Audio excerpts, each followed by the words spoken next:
Deep in this bitter vortex of wind and snow may be found the secret of weather.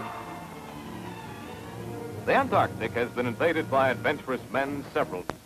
The land, when a little band of scientists and Navy men literally carved their own community out of ice and snow. Little America.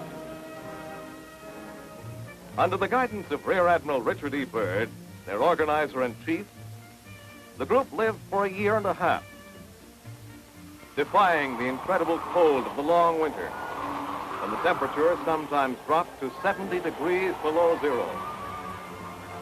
And even the Arctic red seas were snowbound.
Safe in the haven they had built, the men defeated boredom by preparing for the milder weather of the Antarctic spring.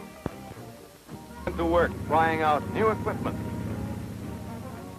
making scientific tests of the ice shelf, unearthing the Antarctic secrets by plane and sled,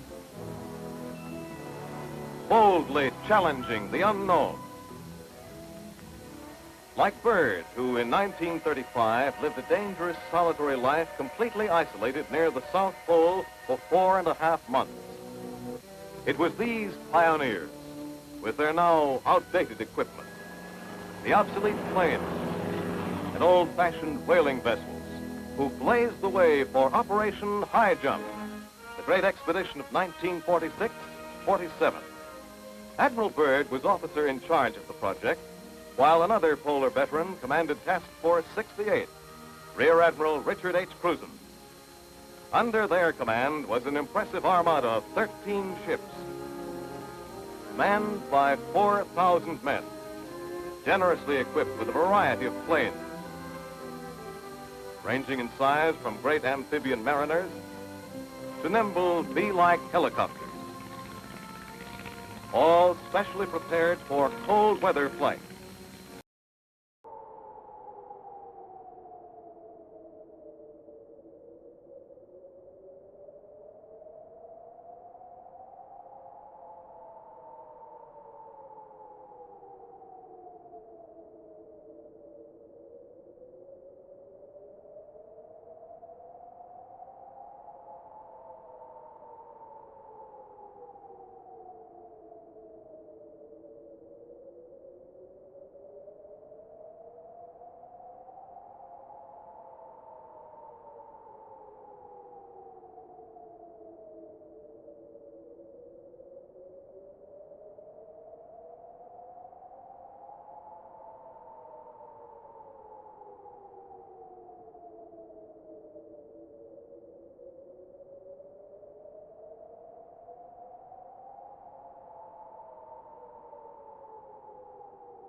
The Navy's mission was not only to explore, but also to train men and test ships and equipment in cold weather operations.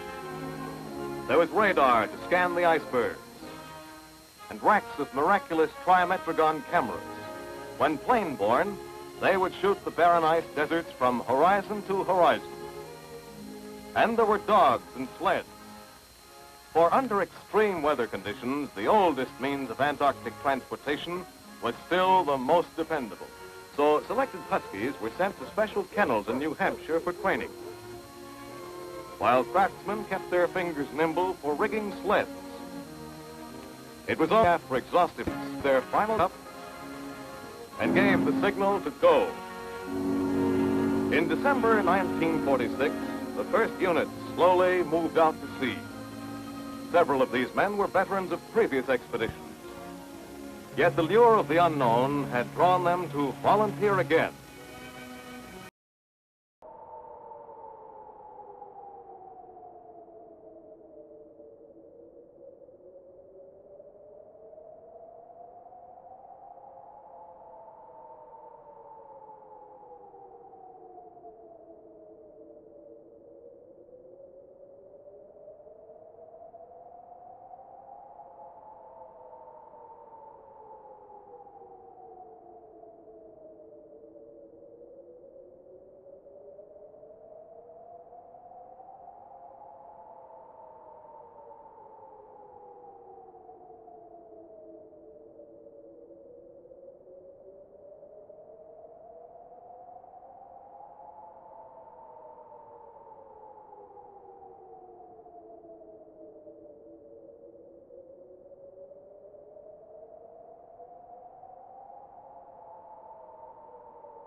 Even to the sailor, for whom the sea is an old story, there is adventure in the oceans at the end of the world. Fun and excitement in passing under the torrid sun of the equator. Suddenly, the outposts of the polar sea came into sight. Great icebergs, massive as forts, guarding the lonely approaches to Antarctica. But there was no challenge from them. The only living things to be seen were schools of frolicking whales. Undisturbed by the man-made whale, the submarine sennets that rose among them, or seals that lazily refused to move from their bed of ice as the intruders passed them by. As the ships penetrated the great ice pack that stood between them and Little America, they moved slowly, cautiously through the silent, hostile ice. The task force commander, Admiral Cruzen, soared skyward repeatedly to reconnoiter the danger ahead and on all sides. Here, the ice no longer floated in giant fragments that could be skirted, but had joined and stretched into vast white prairies that encroached on every foot of open water, and on the ships for whom open water meant movement and safety. Ahead of the pack plunged the Coast Guard icebreaker North Wind, striving to keep an open lane through the frozen waters, but found it was like cutting through a jungle that opened ahead and silently closed in behind.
First victim was the USS Mount Olympus, fixed motionless by the ice as though settled in a frigid pool of glue. This was the moment for the big north wind, the plunging back of the expedition team to prove its mettle. Captain Charles W. Thomas called the play. And into the stiff, resisting shield of ice it cracked, slashing into it and bearing down, like a wrestler and fencer combined. Hacking, crushing, grinding, till the trap was shattered and the victim freed. But the relentless ice insisted on its prey, the submarine Senate, twice frozen in and twice released. Its frail skin constantly menaced by ice pressure, its nose crushed, the Senate was ordered to give up and turn homeward. The rest of the Argosy pushed on, right up to the ice barrier of the Ross Sea shelf, behind which lay the Bay of Whales and Little America. The only entrance was through a miraculous canyon in the ice barrier, a narrow gap no more than 400 yards wide and slowly closing every day. Through this, the ships disappeared, one by one, creeping between giant jaws of ice that loomed threateningly off either bow. A harmless threat, though, for all emerged without mishap into the Bay of Whales. Ahead was a landfall of solid ice and Little America. Navy and Marine cameramen scrambled to be the first ashore, only to find that the invisible man had beaten them to it. Then came the mooring party. Here they're making fast the cargo ship Merrick by means of a so-called dead man, a huge timber embedded in a deep hole, locked fast by water, which instantly freezes it to the ice, then filled in and packed hard, making a rock-like anchorage.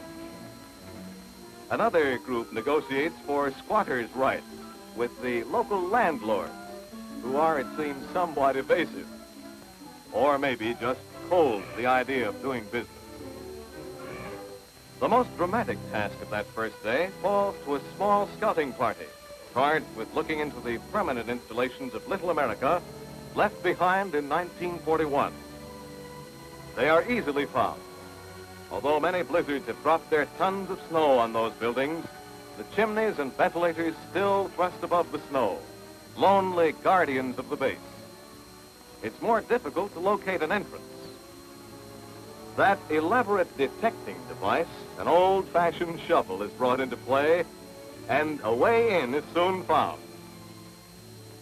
Marine Captain Vernon D. Boyd, a veteran of the last expedition, makes the first entry. The only man in the world to imitate Santa Claus in a chimney that's underground. Well, maybe it's below ground because this is the South and not the North Pole.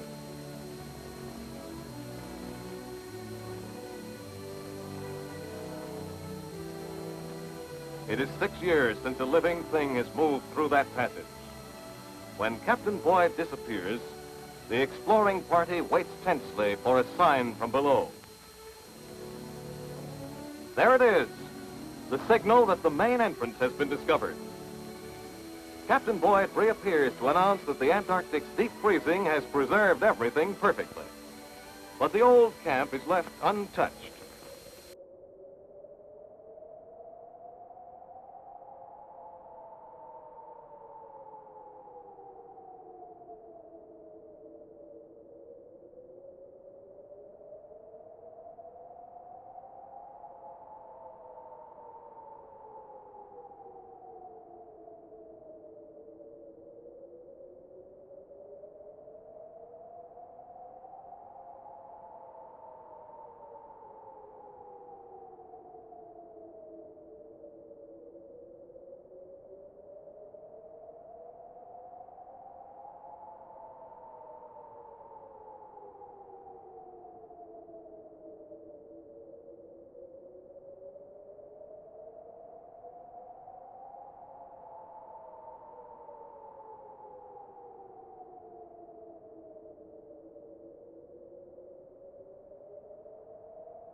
Task Force 68 unloads its own supplies, paced by the Navy's tireless Seabees. Dog teams pitch in to do their bit. But the heavy hauling is done by weasels and tractors. Crevasses are bridged by steel mats, supported by beams flung across the gap. Precious food caches are laid in, with windbreaks of solid ice to protect them. And one of the inevitable landlords sitting by, puzzled no doubt at this new technique of prefabricated housing. The photographers, too, quickly set up their headquarters. As the tent city, strongly rigged against icy blasts, rises swiftly. As soon as the signal comes from Little America that all is ready, 6 huge Douglas transports, known to the Navy as R-4Ds, make jet assist takeoffs from the USS Philippine Sea, 600 miles to the north. The largest aircraft ever to leave a carrier's flight deck.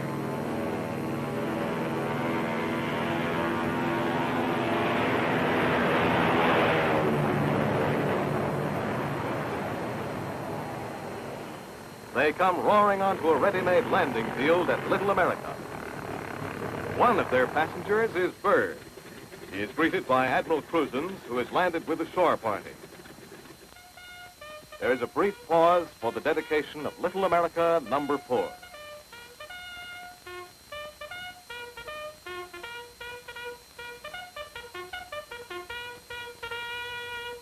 Then the expedition swings swiftly into high gear. Off to the Rockefeller Mountains roars a caravan of alligators on a test run, speeding like snow whippets down a flat track of the ice shelf. On the airfield, the big planes are prepared for their first mission. While equipment is carefully installed, the flight leaders get a briefing from the expedition chief. JATO takeoff speed the giant craft through the air. Carry out the greatest feat of exploration in polar history, the aerial mapping of 175,000 square miles of unexplored territory. On this most photographed of expeditions, cameramen are everywhere. This is the best they could shoot in the way of local beauties. Not too bad for a SEAL glamour girl. Hey, babe?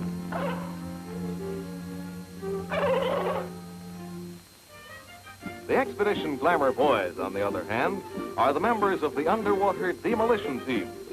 No, those are not long johns they're wearing, but specially made. Their job is to clear away underwater obstructions with flight, although this, fortunately, did not prove necessary. Don't be surprised by their eating ice cream. They're the kind of people who love to drink hot toddies in Turkish baths.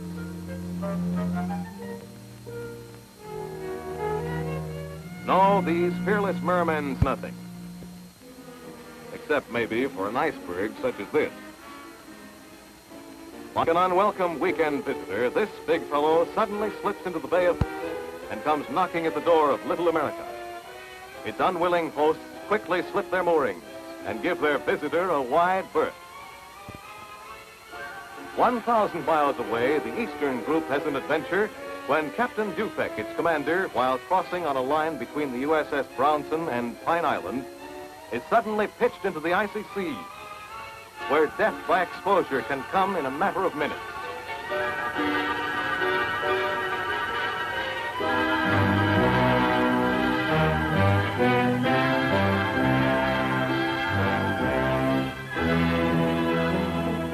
A motor whaler daringly fishes him out in a brilliant piece of seamanship.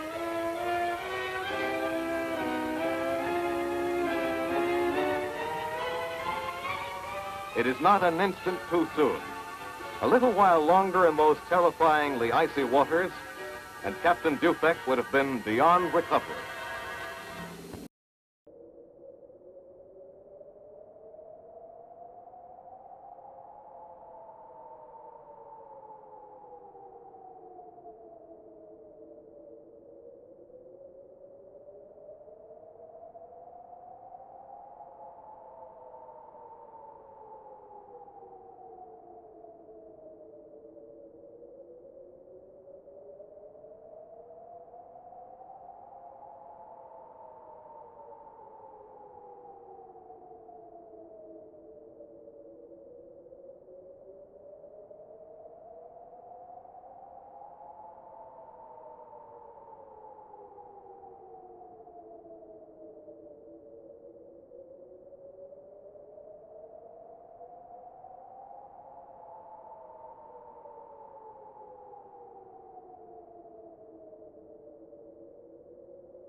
The great task of sending the mapping planes aloft goes on despite all mishaps. It was on such a mission the expedition's air tragedy occurred.